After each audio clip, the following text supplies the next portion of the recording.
vamos a hablar, bueno, tenemos esta instalación gracias al equipo de Dona por México, por ahí. Okay. El tema de hoy va a ser diarreas infecciosas, ¿ok? Mi nombre, perdón, no me conocen, Óscar Omaña, profesor instructor de la carrera de epidemiología, junto de Universidad de Boston. Este es el nombre de la clase. Bueno. Okay. Lo primero, ¿qué es la diarrea? Mucha gente tiene definiciones erradas, entonces vamos a llegar a un consenso en esta clase. La diarrea no es más que una lesión del tracto gastrointestinal que lo que produce es un aumento en la frecuencia de las evacuaciones y una disminución en la consistencia de estas evacuaciones. ¿Okay? Un aumento y una disminución de cosas diferentes. Pero las agentes causales, bueno, están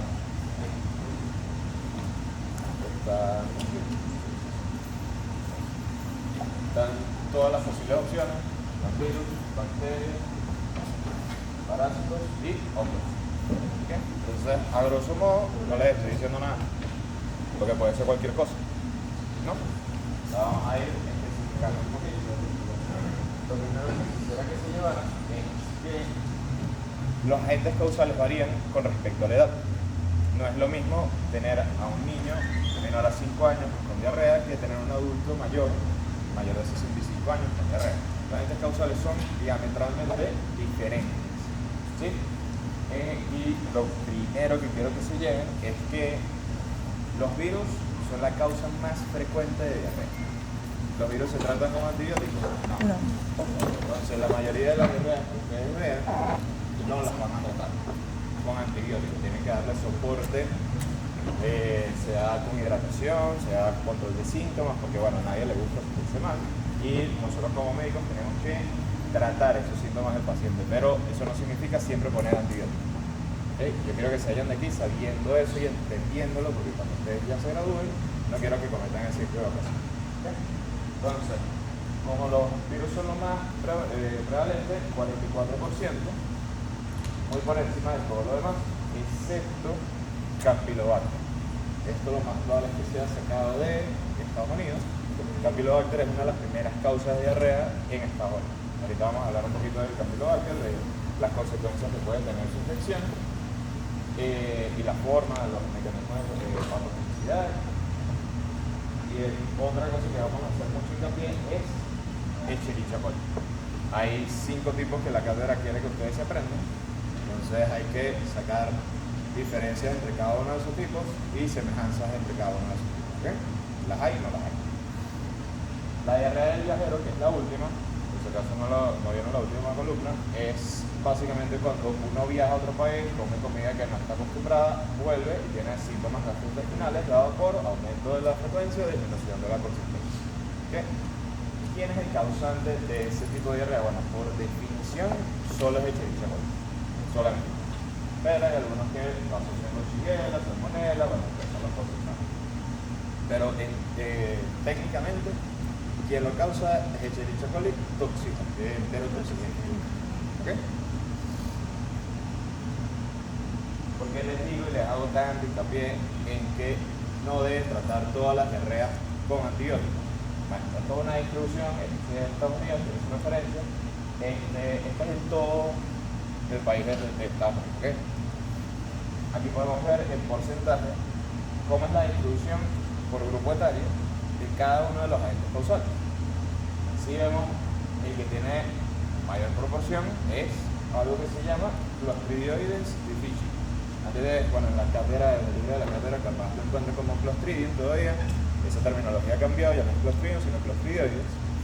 Y pueden ver que tiene un comportamiento increciente. Este es el grupo etario de 18-49, 50-74 y este es mayor a 75. ¿Con qué se asocia el Clostridioides? ¿Tienen alguna idea? Perfecto. ¿Qué?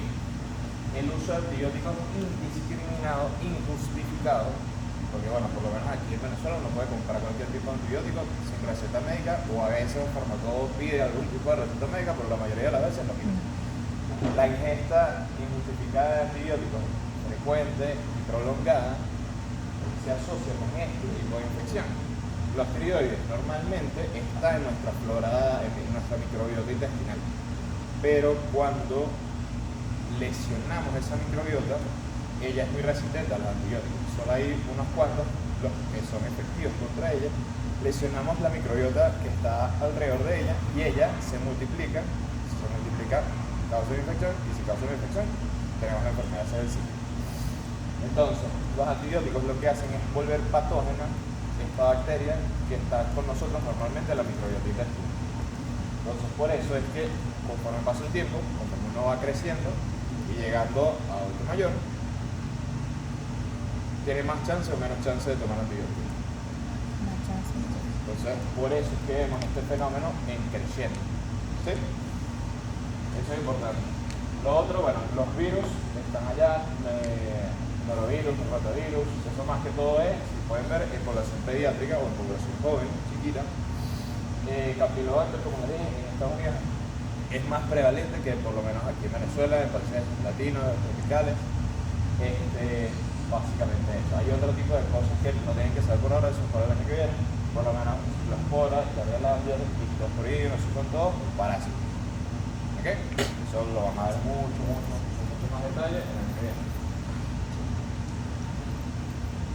Okay. Bueno, en cuanto a la clasificación, tenemos dos grandes clasificaciones, tienen 3 nombres cada uno. No me pregunten por qué no se ponen de acuerdo. Tenemos acuosa, toxigénica y secretora, y vamos a ver diferencias y semejanzas en cada uno.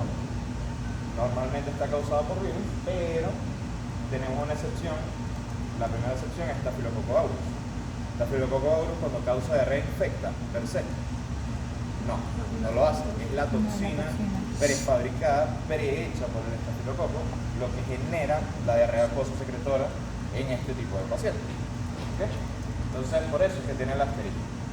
Tenemos Escherichia coli enterotoxigénica. Tienen que aprenderse las siglas: enterotoxigénica, enterohemorrágica, enteropatógena, enteropatógeno, enteroagregativo. Ahí va. Vibrio cholerae. Ya de análisis, eso de la raza. Y la inflamatoria invasiva entérica, vamos a ver que es completamente diferente. ¿Okay? Tenemos enterohemorrágica, enteroagresiva. Si algo invade, va a sangrar. ¿Sí? Va a causar una lesión lítica en la célula, va a causar una lesión visible en la mucosa. Y si hay una lesión en la mucosa sangra.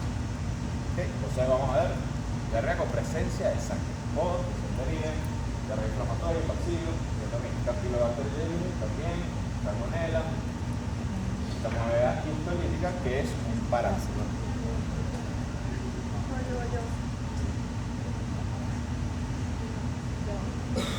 Bueno.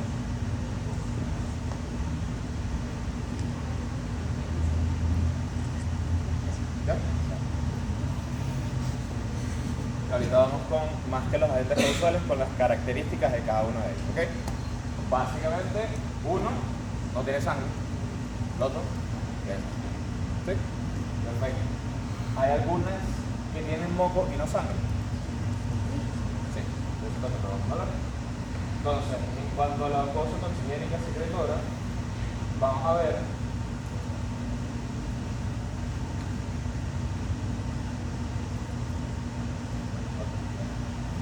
en cuanto a la primera clasificación, vamos a ver que primordialmente afecta al intestino delgado, específicamente el yeyuno. ¿Okay? Vamos a ver diarrea, a través de la definición, aumenta la frecuencia, es decir, aumenta la cantidad, pero no tiene sangre. Perfecto. Entonces, como no es invasivo, las células del sistema inmune bajo van a estar presentes. No. Por eso es que cuando uno hace un leucograma fecal, no hay presencia de leucocitos, porque como no llegó a la mucosa, no lesionó la mucosa, no estuvo en contacto con el sistema retículo endotelial, no van a ver la cosa. ¿Sí? La mucosa, por ende, como dice aquí, indemne, y la clínica, bueno, dolor abdominal difuso, y lo más importante en este caso es que se asocia con deshidratación. ¿Okay? Los pacientes no se mueren o no fallecen o no se complican por complicaciones de una invasión bacteriana. Se complican con todo maquinaria tóxica que genera la bacteria que promueve la deshidratación a través de la pérdida de fluidos y electrolitos. ¿Okay? En cuanto a la siguiente, control de acidez esotérica,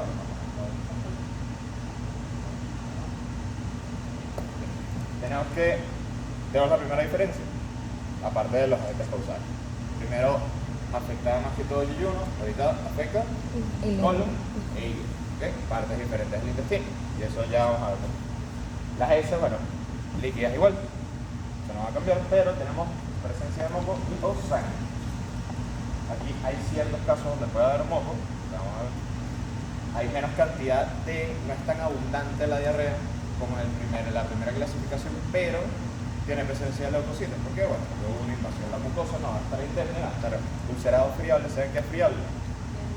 Si no saben qué es friable es que es sensible, está lesionada y por cualquier roce, por cualquier toque, por cualquier fricción, sangra.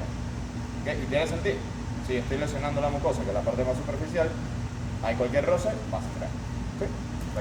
Cuanto a la clínica, lo mismo, dolor abdominal difuso. La segunda característica es la diferencia. Tenemos tenesmo rectal y puede haber cierto tipo de deshidratación dependiendo de la cantidad de deposiciones. No es tan común la deshidratación en estos casos. ¿Okay?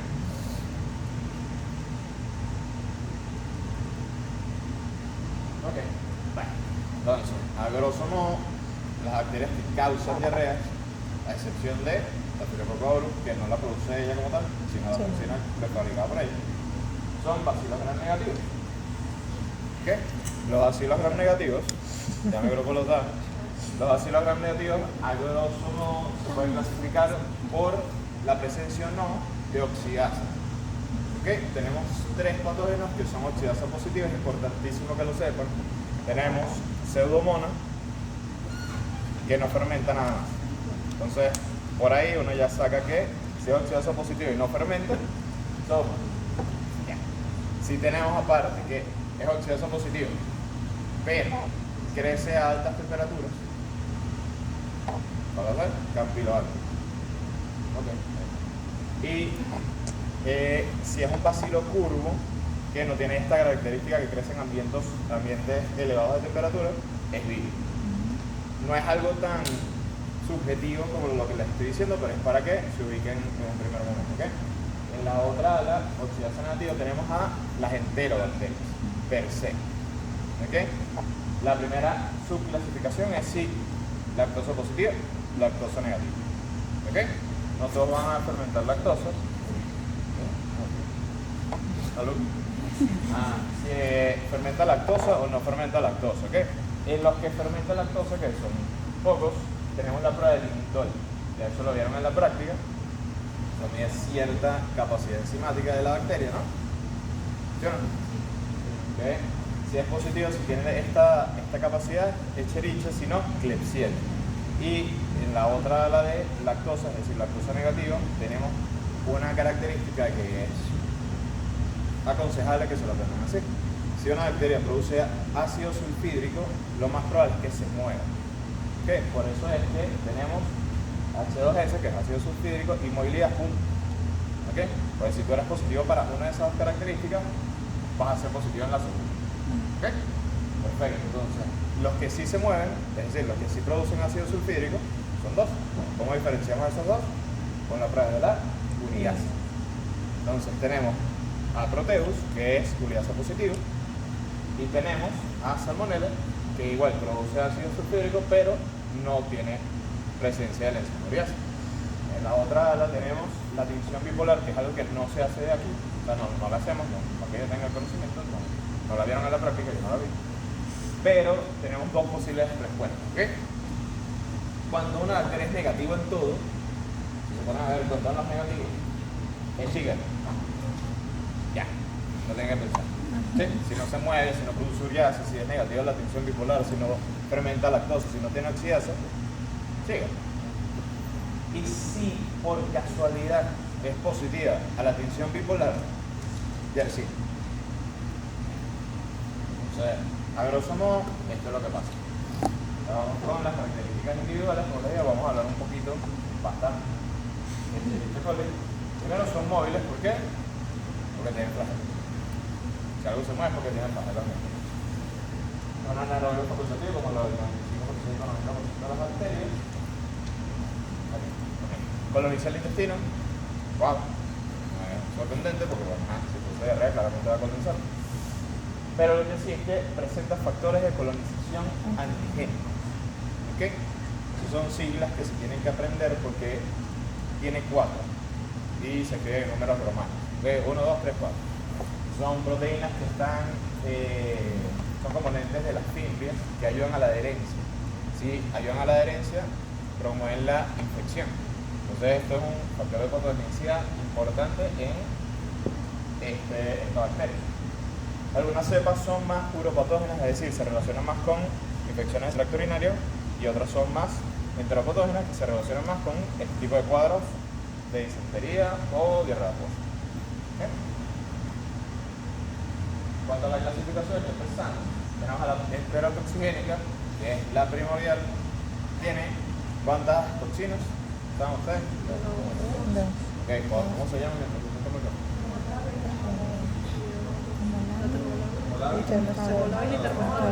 Ah, ok.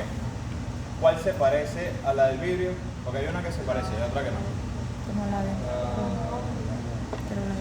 Es importante que sepan esas cosas, cuál se parece a cuál, saquen relaciones, integren conceptos, integren agentes causales, porque de esa manera no se les olvide en la prueba, en el examen. La termolábil es la que tiene capacidad de aumentar el AMP cíclico. La termoestable es la que tiene capacidad de aumentar el MP cíclico. Entonces, yo habiéndoles dicho esto, ¿cuál se parece a la de vidrio? La termolábil. Entonces, yo les dije, diarrea acuosa, diarrea urinaria. ¿Ok? No hay mucho más que explicar. Está justamente está los CDFA, que son componentes de la fibra que promueven la adherencia. Aquí está la toxina termoestable, termolábil.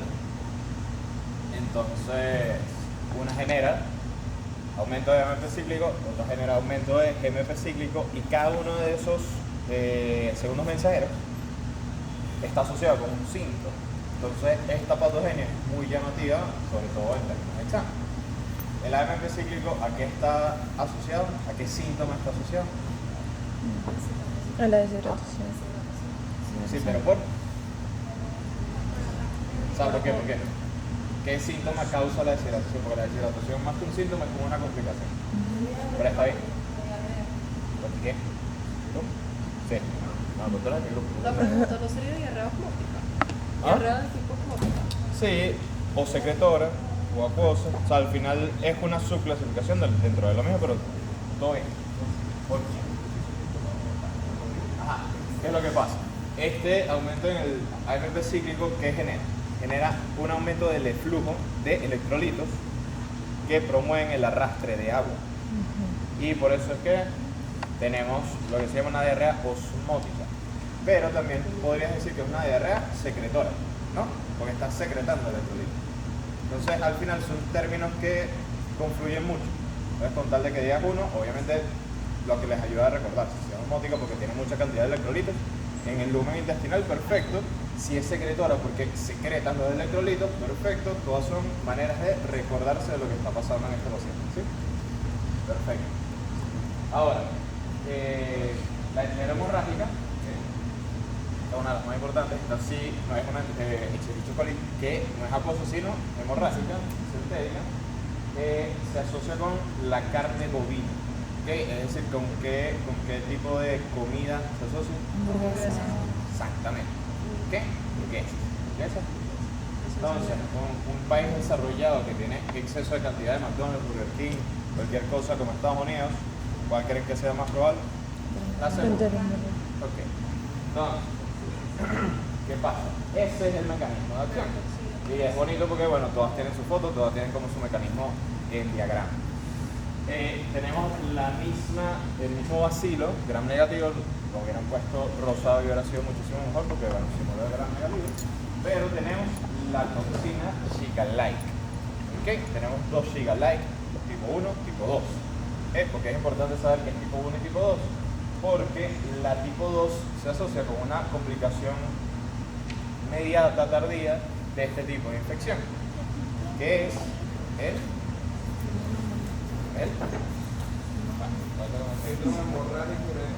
síndrome hemorrágico urémico, específicamente en un subtipo de Escherichia coli enterohemorrágica que es 150. Oh, perfecto. Ok, serotipo O157H7. ¿Qué significa la O?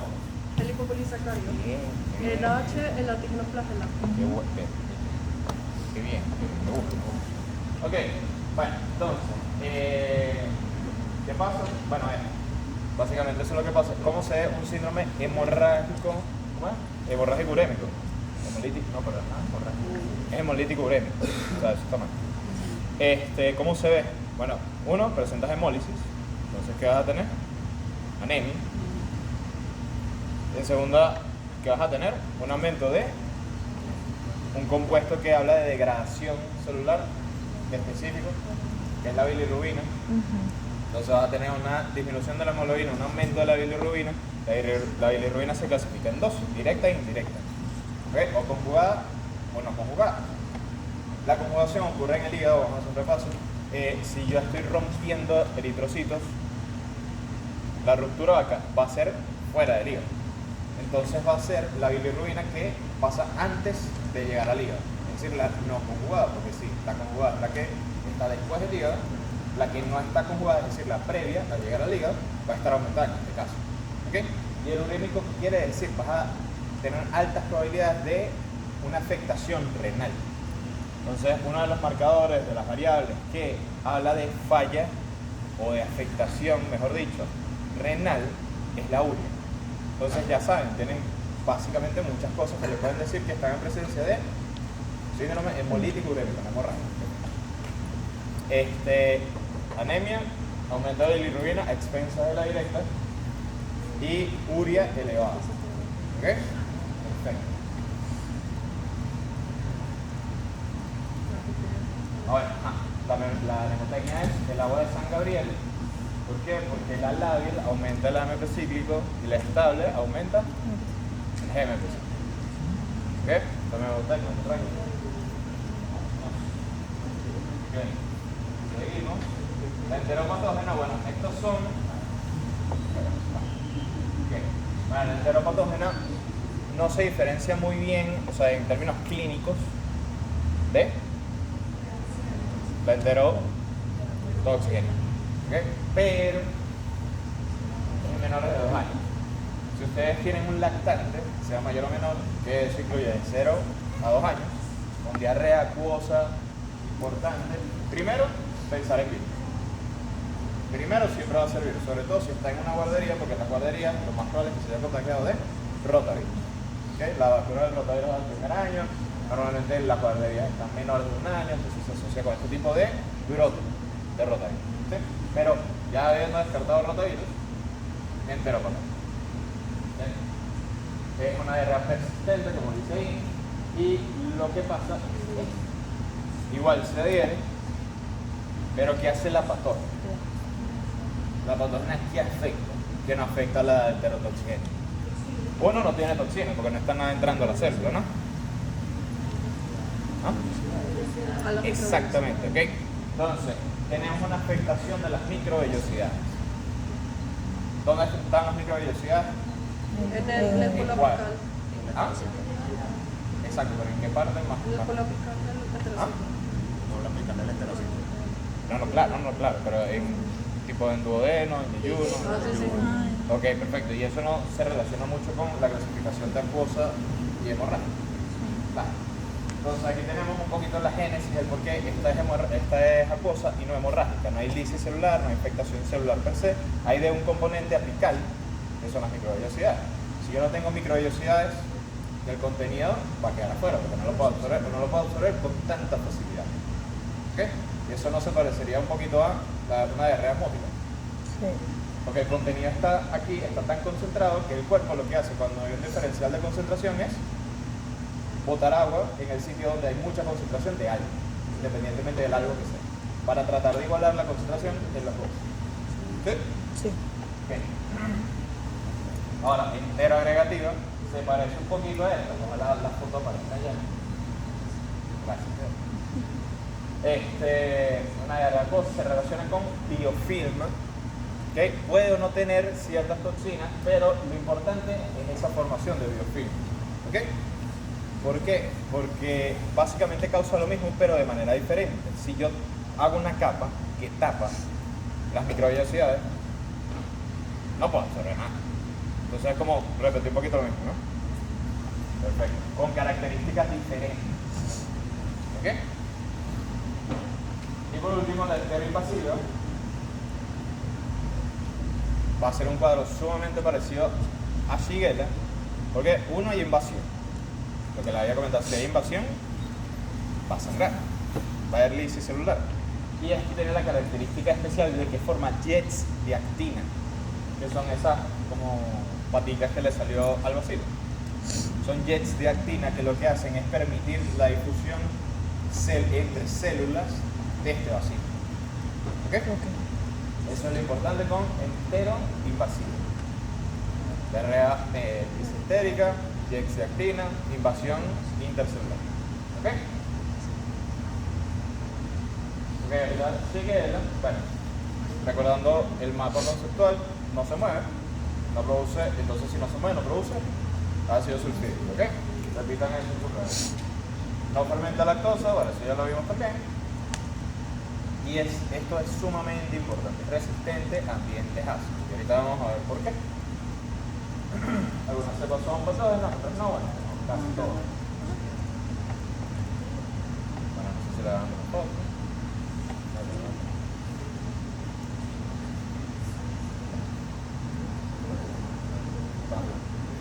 Ok, entonces tenemos varios tipos: disentería, flexneri, soneri, boil. De las más importantes, flexneri. Disentería es por la epidemiología. Entonces aquí van a ver un tipo de Shigella, en otros países van a ver otro tipo de Shigella, otra especie. Tienen que saber la diferenciación. Básicamente causa la misma. La epidemiología siempre es importante. Hay invasión de las células M. ¿Las células M dónde están? En las placas de pello. Perfecto. Entonces hay polimerización de la actina, formando jets de actina, que favorece la movilidad lateral, y si invade una, invade la otra, invade la otra, forma una úlcera. ¿Ok? Forma lesiones macroscópicamente evidentes. El paciente va a sangrar. Valproxina, más que todo, sigue la disentería de tipo 1.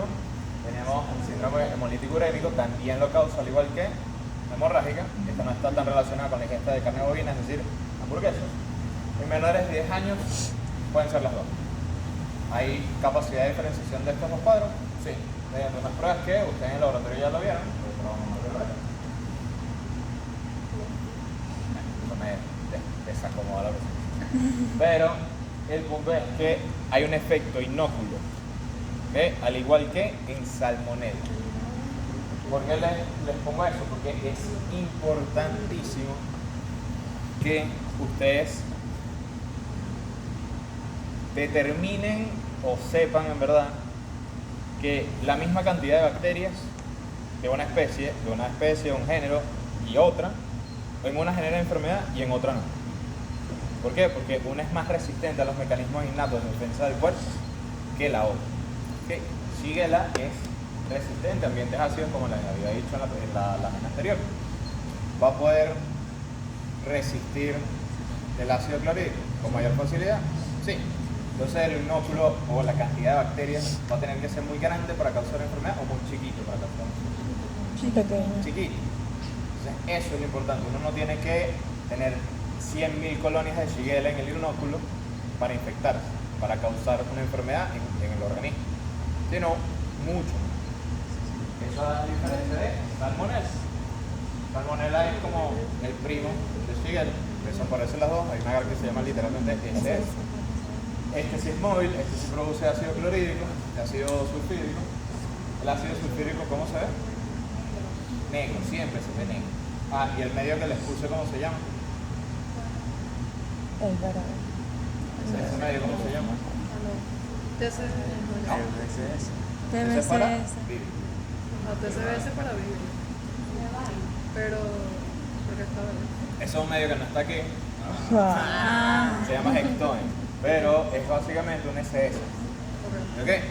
Entonces, si es que es básicamente un SS, cuando crezca salmonela en ese medio, ¿cómo se va a ver? Pero todo el medio negro. Las colonias. Las colonias. Sí, entonces esa foto es literalmente la que vamos a ver a continuación. Son sumamente móviles, ¿por qué? Porque el salmonela tiene flagelos peritritos, que es la conformación de flagelos más abundante que hay. Son anaerobios facultativos, o sea, ni siquiera lo noten, 90-95% de las bacterias son anaerobios facultativos. Fermenta glucosa, maltosa, maltol, no fermenta lactosa, es el único que no fermenta, el único carbohidrato que no fermenta. Por eso es que está en el otro ala, a diferencia de Campi, Vibrio y Pseudomonas. El CIE sensiblemente es ácido.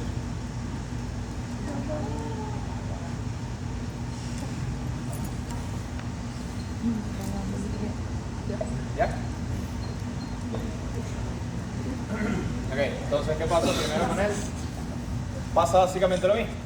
Hay pasión de células M que están en la Placas de Peña. perfecto. Después, ¿qué pasa? Tenemos tifio para tifi, tenemos varios caminos. Si va a ser el camino largo, va a ser el camino más lesivo para nosotros, ¿okay? Para el organismo. En segunda instancia, va a afectar a los macrófagos. ¿Okay? Y los macrófagos viajan, no se quedan quietos. ¿Okay? Ellos son como unos policías que van en una patrulla, van al hígado, al vaso, a la médula ósea, y por casualidad también va la vesícula biliar. Y eso forma un ciclo. ¿Por qué? Porque la vesícula biliar, la bilis, ¿a dónde va? A las heces, básicamente. Y la bacteria que está en la bilis pasa a las heces y vuelve a invadir. Y se repite el ciclo, y se repite el ciclo, y se repite el ciclo. ¿Okay? Esta infección está asociada con una complicación justamente de las placas de pelo. ¿Cuál? Complicado que lo sepan, pero bueno. Se necrosan las placas de pelo. ¿Okay? Porque de tanta y de tanta y de tanta y de tanta y de tanta invasión se puede necrosar. ¿Okay? Y cuando pasa este segundo paso,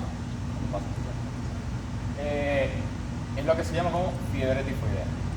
¿Okay? Hay ciertos signos, como lo describió la prepa que está tapándose la cara, que es una disociación esfincotérmica o signo de Paquet, que básicamente es que cuando uno tiene fiebre, o lo normal fisiológicamente es que cuando uno aumenta su temperatura, por cada grado de temperatura hay un aumento de la frecuencia de pulso. Mientras más calor, bueno, el calor aumenta de cierto modo la contractilidad y el estímulo del cuerpo por que el corazón lata un poquito más rápido. ¿Okay? La disociación esfincotérmica entonces será que aumente la temperatura, pero la frecuencia de pulso no aumenta. Puede estar hasta abajo. ¿Okay? Y la fiebre tifoidea también se asocia con hipotensión. Entonces vas a tener una combinación de cosas que no tienen sentido entre sí.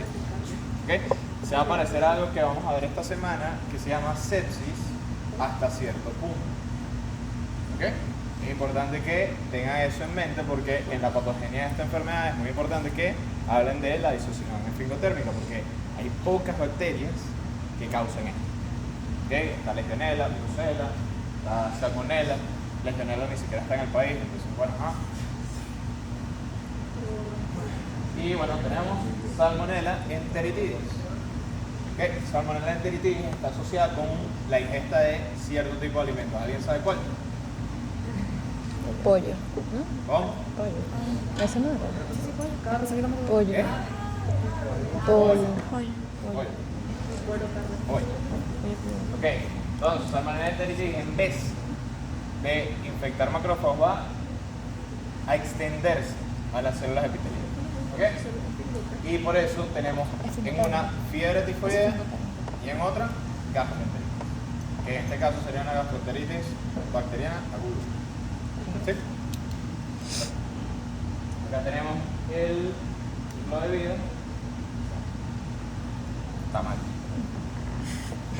El inóculo en este caso, como es sensible a ambientes ácidos, va a tener que ser excesivamente grande para que una cantidad llegue al sistema gastrointestinal inferior, que sea el duodeno, el yeyuno. Ahí ya no hay un ambiente ácido tan importante, va a colonizar, va a infectar, va a generar la enfermedad. Pero tiene que ser un núcleo lo suficientemente grande para que haya una cantidad viable de bacterias que provocan la enfermedad. Pues si es pequeño, el mismo cuerpo las elimina con el ácido clorhídrico. ¿Okay? Entonces, misma foto, solo que negro, las colonias. Este es el ciclo de vida, tenemos las células M, placas de Peyer. Esto es un repaso más o menos.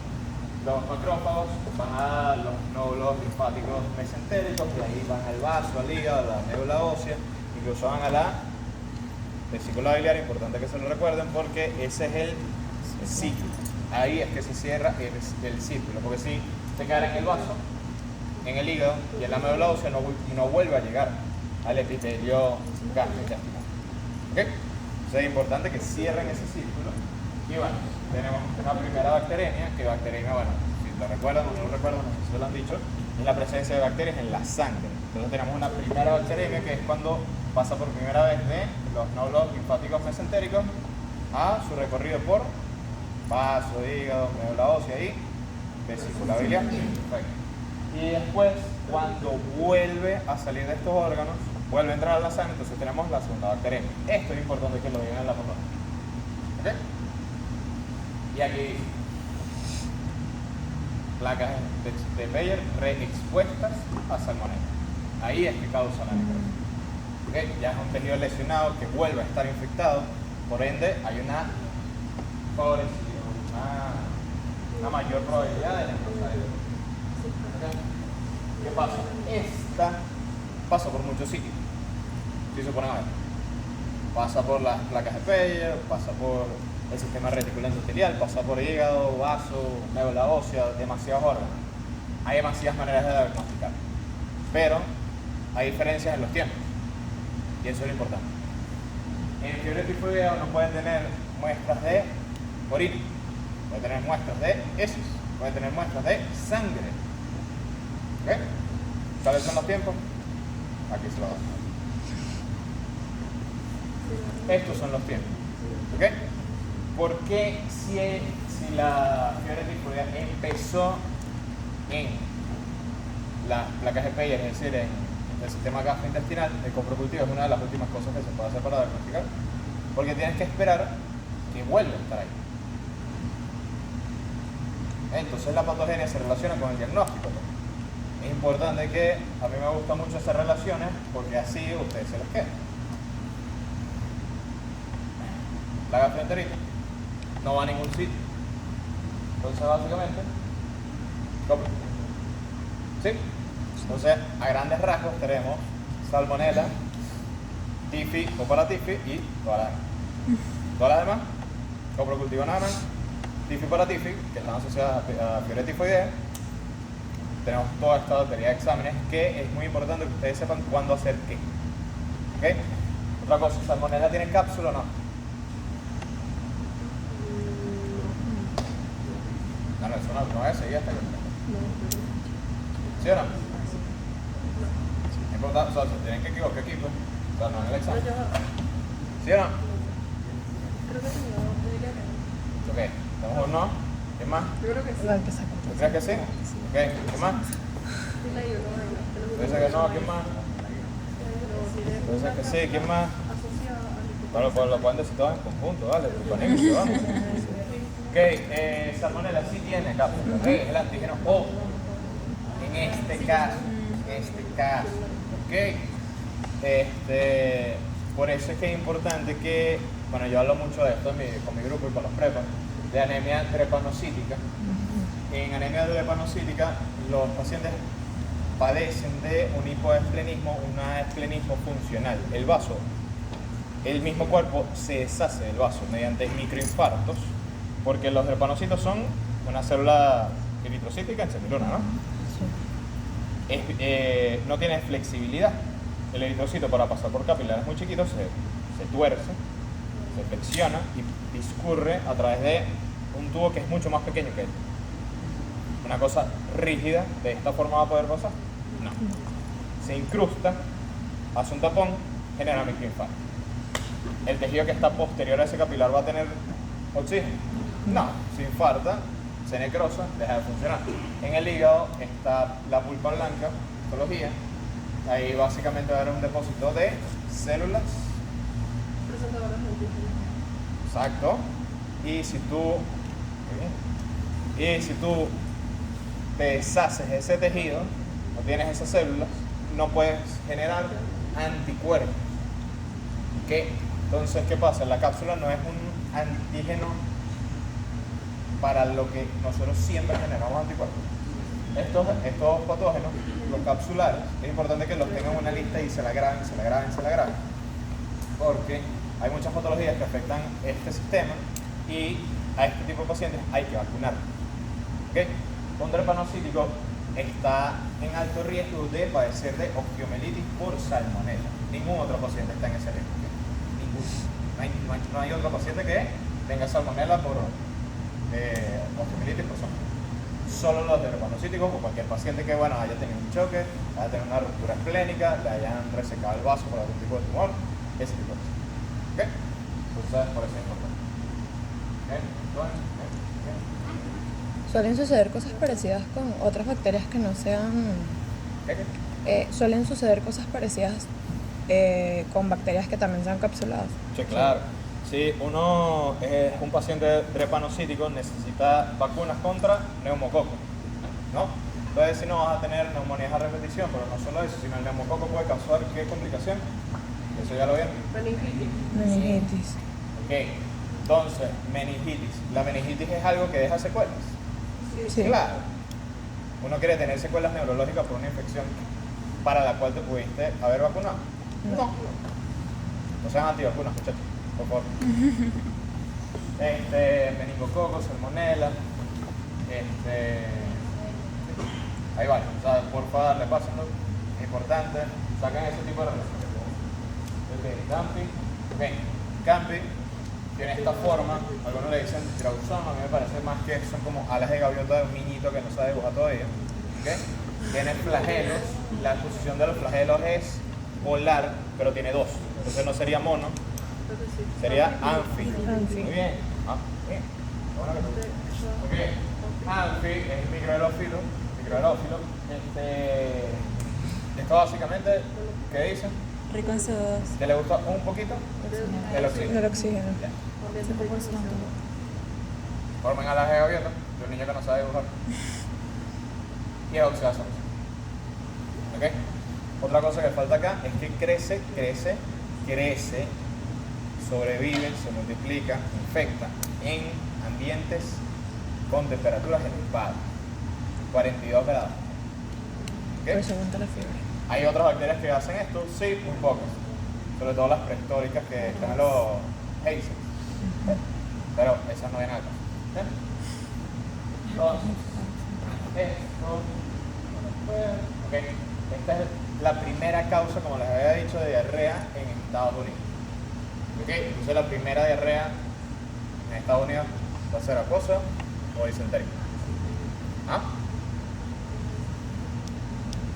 ¿Va a ser qué, pues? ¿Disentérica o gocosa? ¿Campi qué produce? No, tiene que ser. Disentérica. Disentérica, muchachos, tienen que... les aprovechan que se pueden equivocar, o sea, una teórica no importa lo que digan. Claro, digan cosas que no. Ok. Disentería, ¿por qué? Porque invade. Todo lo que invade causa sangrado. Ok, eso es una relación que tienen que sacar. Parece que es hemorrágica, disentérica o invasiva. ¿Ok? Y esto es una de las cosas más importantes que lo dijo alguien en la práctica, que es que está asociado en un 30% con el desarrollo del síndrome de Guillain-Barré. Es una polineuropatía ascendente, desmielinizante. Es una reacción de hipersensibilidad tipo 2, afecta a la mielina específicamente. Creas anticuerpos contra tu propia mielina. La mielina, ¿qué es lo que hace, muchachos? promueve la conducción saltatoria, ¿no? ¿Vas a perder los nervios si no tienes mielina? No, siguen ahí, pero ¿van a funcionar igual? No. No. Ok. Entonces, si yo pierdo la mielina y es ascendente, lo primero que voy a perder es la movilidad en miembros inferiores. Ok, y va a subir, al principio va a ser el dedo gordo del pie, después va a ser el tobillo, después va a ser toda la pierna, después poco a poco va a llegar a los músculos abdominales, vas a perder el reflejo superficial abdominal, no sé si lo han hecho ya, simplemente acuestas al paciente con un instrumento fino, que no sea punzante, ¿no? O sea, no con una aguja, del ombligo van hacia la periferia y el ombligo va a seguir al objeto. Okay, se va a contraer en ese sentido. Eso es un reflejo súper importante para hablar la indemnidad de los niveles vertebrales. ¿Sí? Eso lo vas a perder porque no vas a tener mielina. ¿Sí? Perfecto. Y lo otro es que si sigue y sigue subiendo, va a llegar a el nervio frénico. El nervio frénico es responsable de la contracción del diafragma y por ende la respiración. Si uno no respira, no vive. De eso se mueren los pacientes con fiebre. ¿Sí? Entonces, ¿qué es lo mejor que ustedes pueden hacer como médicos para evitar este tipo de complicación letal, fatal? Diagnosticar a tiempo la diarrea y su agente causal, colocar tratamiento y así se evitan este tipo de complicaciones. ¿Ok? En cuanto al diagnóstico, bueno, tenemos un agar especial para Campylobacter, ¿qué se llama? Agar. ¿Se van a confundir? No. ¿Se lo vamos a poner en el examen? Tampoco. Y el agar Skid-Row, que no sé si se recuerdan del color del SS. Bueno, aquí los colores están como muy desteñidos, como bueno, no sé. Pero se parece mucho al color del SS, es como amarillo, naranja. ¿Sí? Ahí lo ven. Y lo más importante es que crece a 42 grados centígrados, como se lo vengo diciendo hace rato. ¿Okay? ¿Hay alguna otra bacteria enteropatógena que tenga este crecimiento? No. Enteropatógenas no, que existen en la naturaleza sí, enteropatógenas no. Otras bacterias, bueno, tenemos obviamente excepciones, tenemos bacterias raras, infrecuentes, como Yersinia enterocolítica. La tinción bipolar, ¿es positiva o negativa de Yersinia? Es positiva. ¿Okay? Si ven acá, esto es el bacilo de Yersinia y es bipolar, no porque cambie de ánimo, sino porque tiene un polo, otro polo, un polo, otro polo. Bueno, polo, otro polo. Y esa es la tinción. Ahí no se ve capaz muy bien, pero también pueden ver que tiene un polo, otro polo, otro polo. Esa es la idea de la tinción bipolar. ¿Okay? Ver ese tipo de condensación dentro del propio ácido. ¿Shigella va a tener este comportamiento? No. Entonces a la tinción bipolar no va a haber polos. Shigella. Siempre que sea todo negativo, Shigella.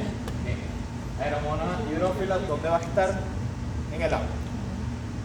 Hidrófila, hidrofilia, filia, que le gusta, hidroagua, va a estar en el agua. Y Klebsiella shigelloides, bueno, se comporta un poquito parecido a la Shigella, pero son muy infrecuentes. ¿Okay? Entonces, más que un diagnóstico que uno busca activamente, es un diagnóstico de exclusión. ¿Okay? Entonces, primero concéntrense en el Escherichia coli enterohemorrágica en caso de disentería, Shigella, Salmonella, Campylobacter, y después, si nada de eso funciona, si nada de eso se aísla, bueno, empiezan a buscar en este tipo de cosas. ¿Sí? Entonces, para el diagnóstico microbiológico tenemos dos tipos, en este caso de diarrea. Tenemos una muestra de esos y tenemos en pacientes pediátricos chiquitos. Exactamente. Entonces tenemos esos y tenemos un hisopado, ¿ok? Que es más sensible, que es mejor en términos de sensibilidad, el hisopado.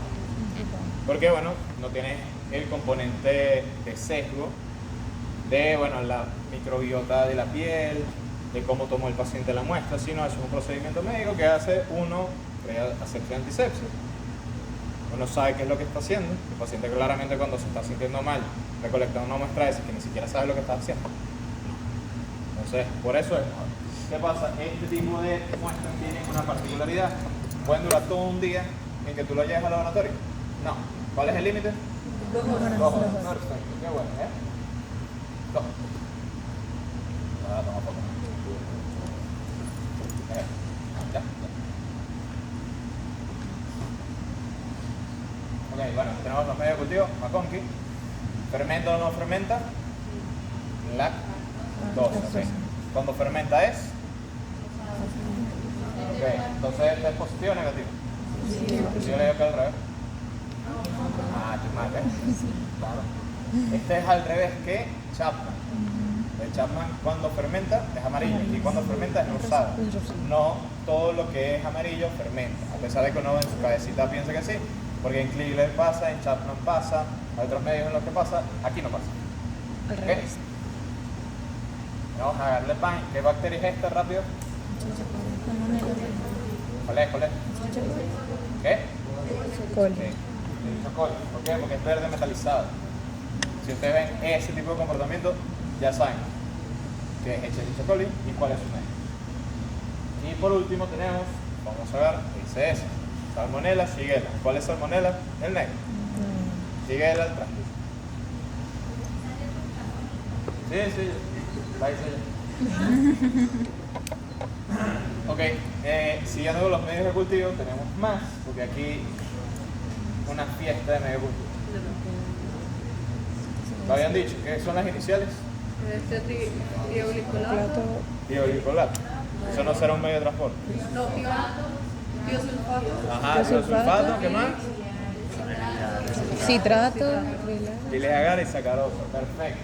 Entonces, ¿quién va a ser?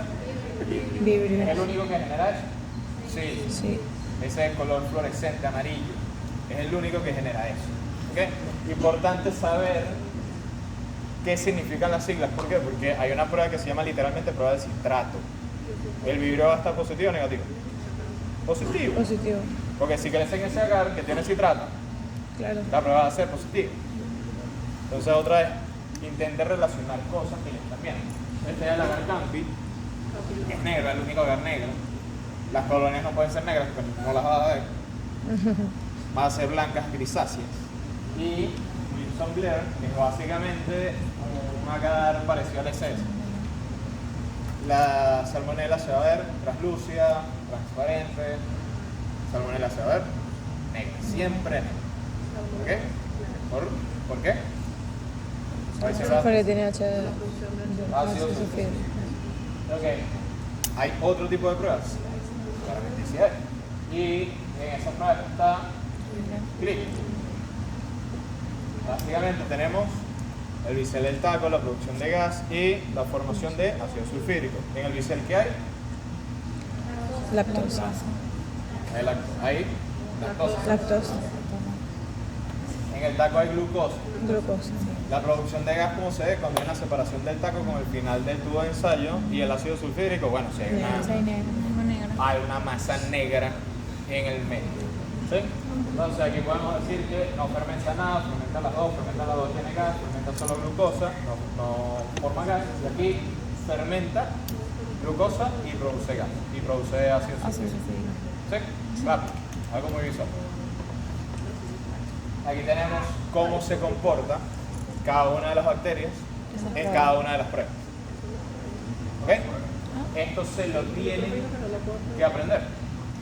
No. Poner ese cuadro de suicida, Vamos a imagínate todo aprendiendo todo esto. ¿Para qué? No, o sea, ¿para qué se lo van a aprender? Hay ciertas cosas que se deberían aprender, si es oxidase positivo, si es negativo, que fermente lactosa. ¿Ustedes creen que va a ser algo importante? Si nadie no, ¿para qué se lo van a aprender?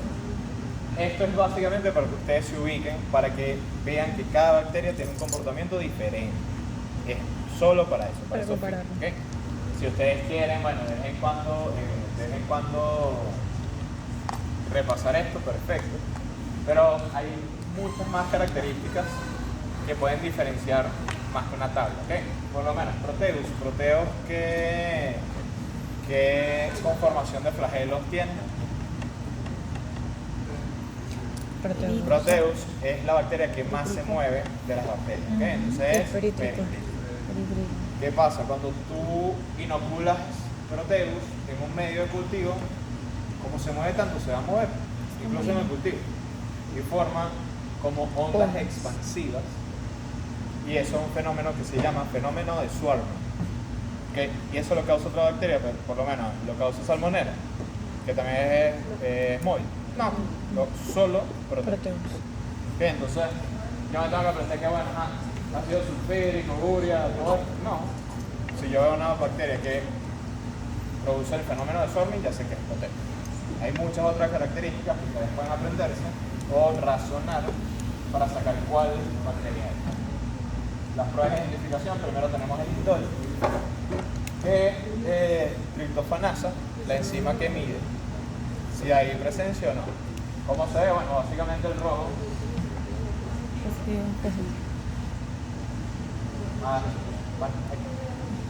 Rojo de metilo, en vez de azul de metileno, rojo de metilo, por favor apréndanselo. Determina la capacidad de fermentar y formación de ácido. ¿Okay? Voges-Proskar. Eso básicamente si hay formación de citrulina. Y por último, ¿cuál falta? Citrato.